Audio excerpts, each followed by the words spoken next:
Bonjour à toutes et à tous, nous sommes le vendredi 12 mars 2021, je suis Sarah Menei, vous écoutez Flash Foot sur Free Ligue 1 Uber Eats.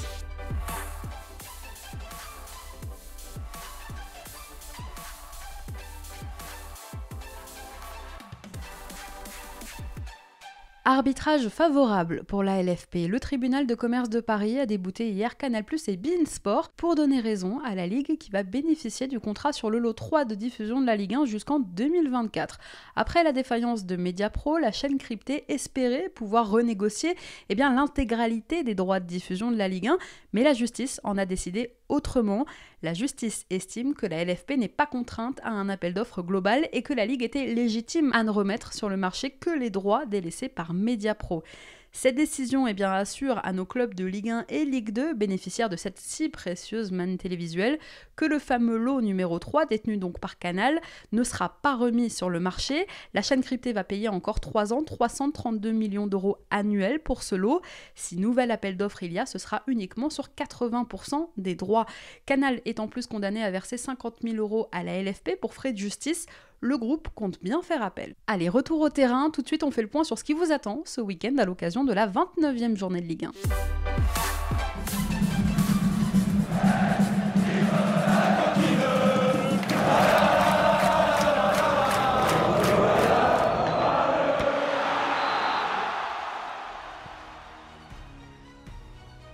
C'est reparti pour un tour ce soir à Auguste Delaune, ce sont Reims et Lyon qui ouvrent le bal alors que le sprint final est lancé et qu'ils sont 3e aujourd'hui au classement. Plus question de laisser des points en route pour des Gaunes qui n'ont pas le droit à l'erreur s'ils souhaitent viser le sacre en Ligue 1.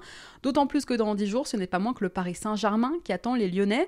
Mais en attendant, une victoire déjà ce soir permettrait aux hommes de Rudy Garcia de maintenir la pression sur ses concurrents directs et même de prendre la tête du championnat en attendant le périlleux déplacement lillois à Monaco de dimanche. Une victoire étriquée contre Rennes et un plus large succès ensuite contre Sochaux en Coupe de France avec une équipe remaniée. L'OL est sur une dynamique plutôt positive avant ce déplacement à Reims. Invaincus à l'extérieur depuis le mois de septembre, les hommes de Rudy Garcia auront à cœur ce week-end de poursuivre cette série. Une deuxième victoire consécutive en championnat serait idéale pour les Lyonnais. En face, Reims, qui a retrouvé le goût de la victoire il y a 10 jours après avoir enchaîné 6 rencontres sans le moindre succès. Reims qui peut jouer les troubles faits en se rapprochant du top 10. Une victoire ce soir permettrait même aux Rémois de faire un pas de géant vers le maintien. Avec 34 points en 28 journées, les hommes de David Guillon se classent 12e. Ils sont très bien partis pour se maintenir en Ligue 1 pour la 3e saison consécutive. Leur dernière victoire à Nantes leur a permis de relancer une machine, vous l'aurez compris, quelque peu enrayée ces dernières semaines. Mais les Rémois restent fragiles, surtout à Delaune, où ils ne se sont plus imposés depuis le 24 janvier et où ils restent sur 4 matchs nuls consécutifs en championnat et une défaite en Coupe de France. Une fragilité que les Lyonnais devront exploiter ce soir, eux qui n'ont plus gagné à Delaune depuis 5 ans et demi.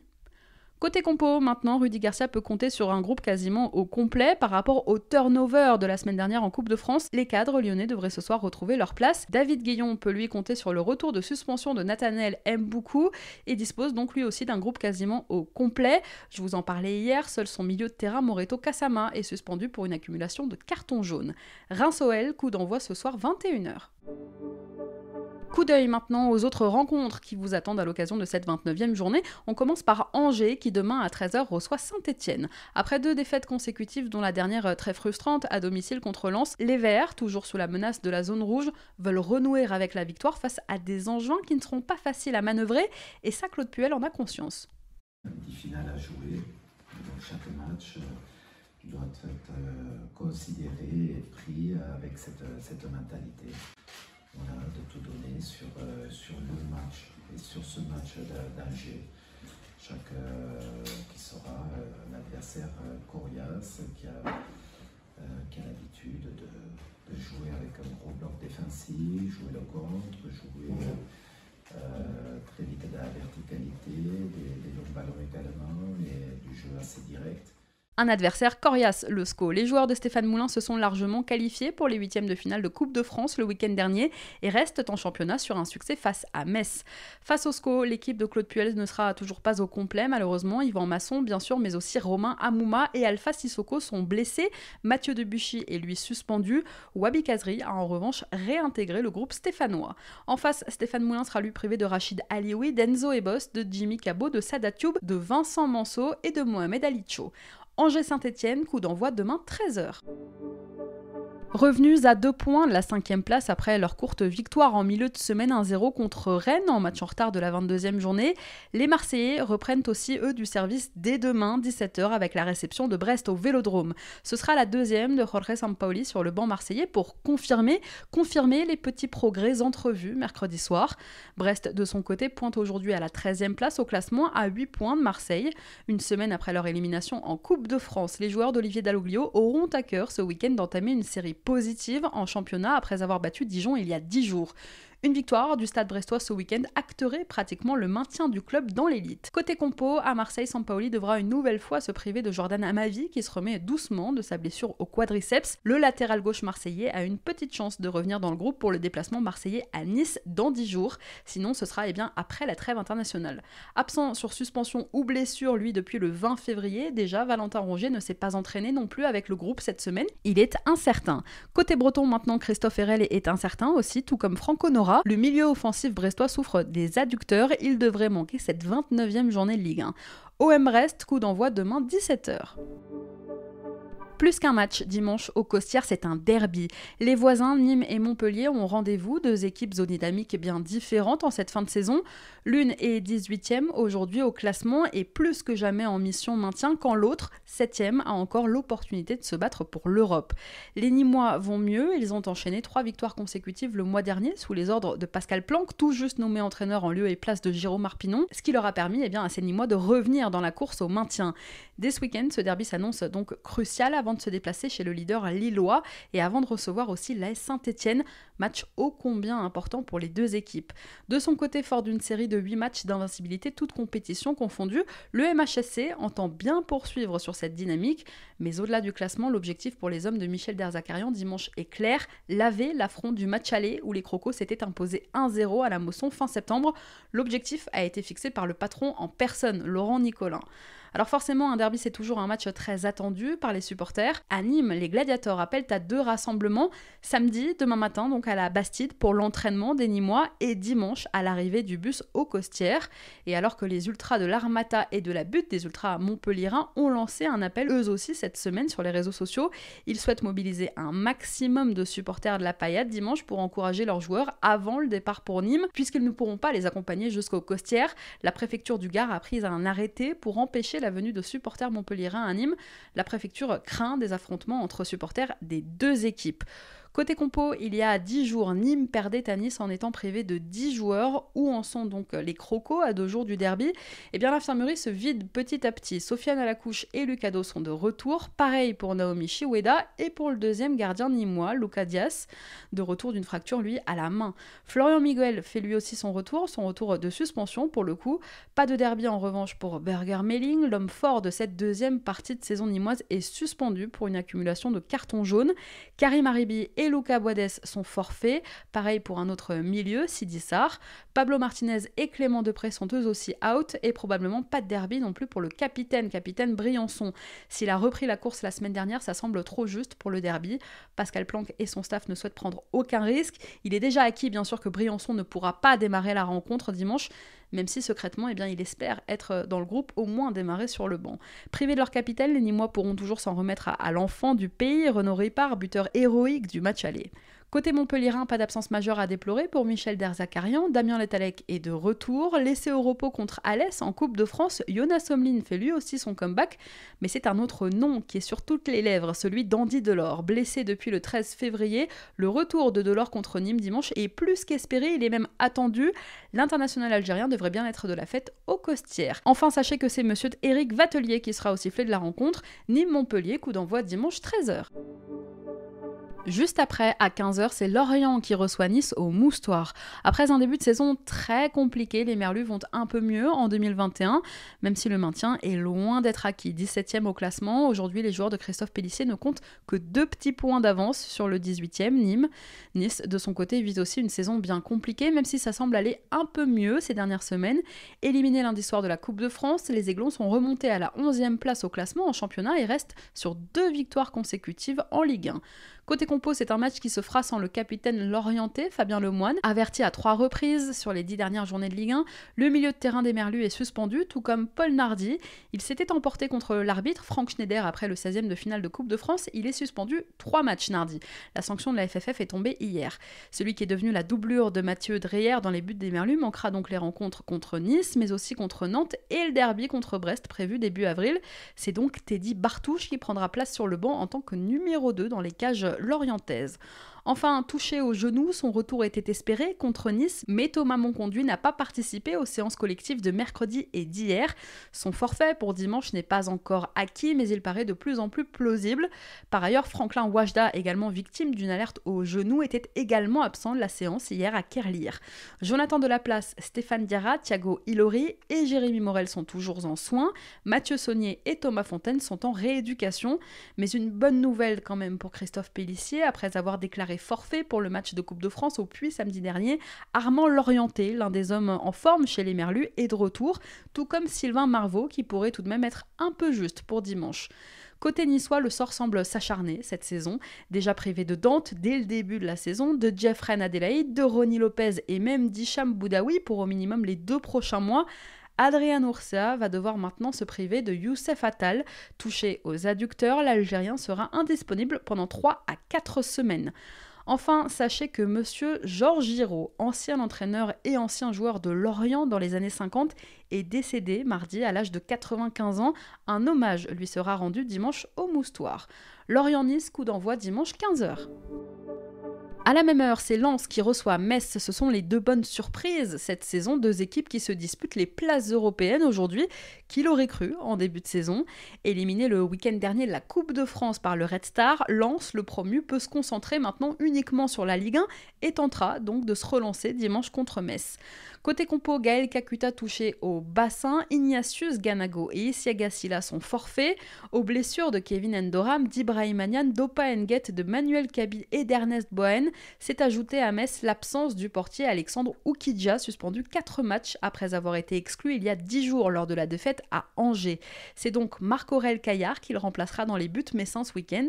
Kiki Kouyaté et Fabien Santon sont eux aussi suspendus pour une accumulation de cartons jaunes pour le coup. Lens-Metz, coup d'envoi dimanche 15h. À la même heure, c'est Bordeaux qui se déplacera sur la pelouse de la Lanterne Rouge dijonnaise. On en reparle dans un court instant. 15h toujours, dimanche au Roison Park, c'est Rennes qui reçoit Strasbourg. 3 jours après sa défaite au Vélodrome, le Stade Rennais, en plein doute, toujours embourbé dans une spirale négative et une crise de résultats, va tenter de sortir la tête de l'eau. Battu mercredi soir pour la 6e fois consécutive, les Rennais ne parviennent plus à s'imposer depuis 8 rencontres maintenant et voient leur objectif européen s'éloigner. Dimanche après-midi, ce sera le 2e match d'ailleurs de Bruno Genesio sur le banc des Rouges et Noirs. En face, le Racing de Thierry Loret est sur une série positive de 4 matchs sans défaite. Strasbourg a l'occasion dimanche de prendre encore un peu plus le large sur la zone rouge et surtout de confirmer les excellentes prestations contre Lille puis contre Monaco. Avec 33 points au compteur, les hommes de Thierry Loret ne comptent que 2 points de retard sur le 11e, Nice et 5 sur leur adversaire de dimanche. Une victoire permettrait aux Strasbourgeois de se rapprocher de la première partie de tableau et de confirmer là aussi un maintien. Côté compo, Bruno Genesio pourra dimanche compter sur les retours de suspension de Jonas Martin et d'Amari Traoré. Son 2e gardien, Romain Salin, touché aux abdos, est toujours absent, alors que Clément Grenier est lui incertain. En face, c'est un match qui pourrait être l'occasion pour Thierry Loret de relancer l'un de ses tauliers blessé de longue date, Matt Sells. Victime d'une rupture du tendon d'Achille l'été dernier, le Belge a repris l'entraînement collectif depuis le début d'année. Il a même disputé quelques rencontres amicales avec la réserve. Si Thierry Loret dans les cages avait jusqu'ici choisi de privilégier un peu la forme du moment en laissant Eiji Kawashima, l'entraîneur du Racing avait évoqué la possibilité d'un retour de Sells contre Rennes justement. Ibrahima Sissoko fait lui son retour de suspension. Jean-Eudes Aoulou sera bien présent au Roison Park. En revanche, Mohamed Simakan, Lebo Motiba et Alexander Djikou sont blessés. Rennes-Strasbourg, coup d'envoi dimanche 15h. À 17h, c'est Monaco qui reçoit Lille, c'est le choc de cette 29e journée, une rencontre capitale dans la course au titre et au podium. La défaite de Monaco à Strasbourg il y a 10 jours, sa première en 2021, a quelque peu rabattu les cartes de la lutte à 4 en championnat. Bien que toujours 4e aujourd'hui au classement, les Monégasques accusent désormais 4 points de retard sur Lyon. Un faux pas monégasque à la Méno qui a su profiter aux 3 équipes de tête qui, elles, se tiennent toujours à 3 points.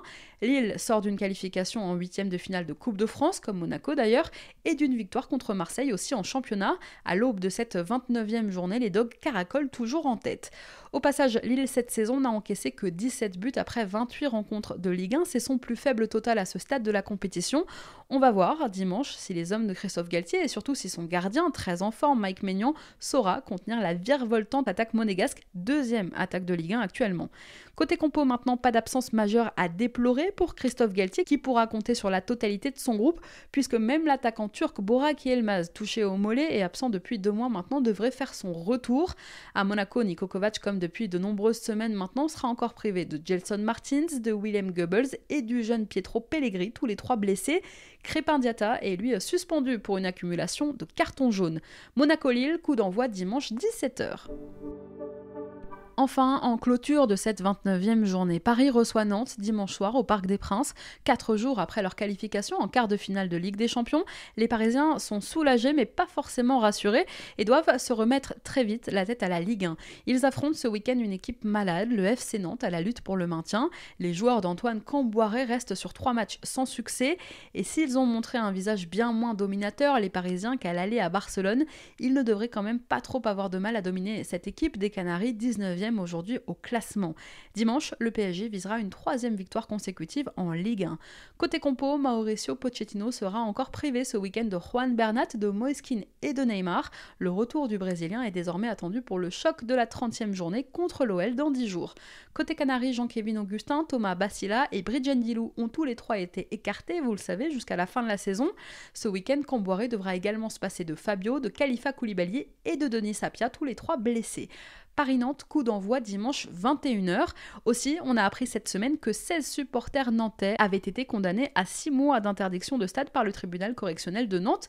Il y a 2 ans, presque jour pour jour, en mars 2019, des supporters de la Brigade Loire s'étaient introduits à Raymond Kopa pendant la rencontre opposant Angers à Amiens.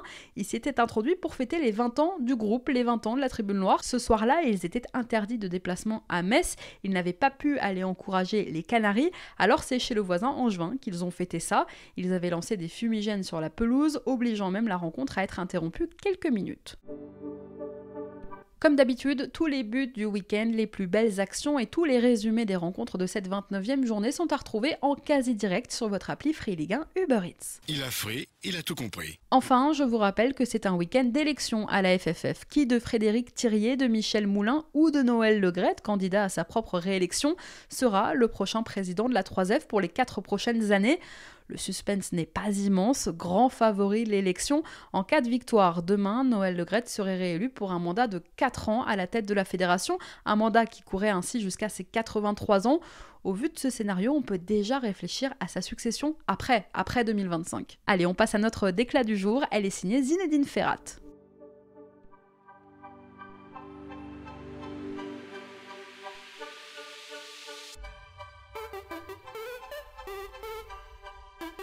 C'est mon cœur qui parle. Et vous avez un chef d'espoir qui fut notre retenue.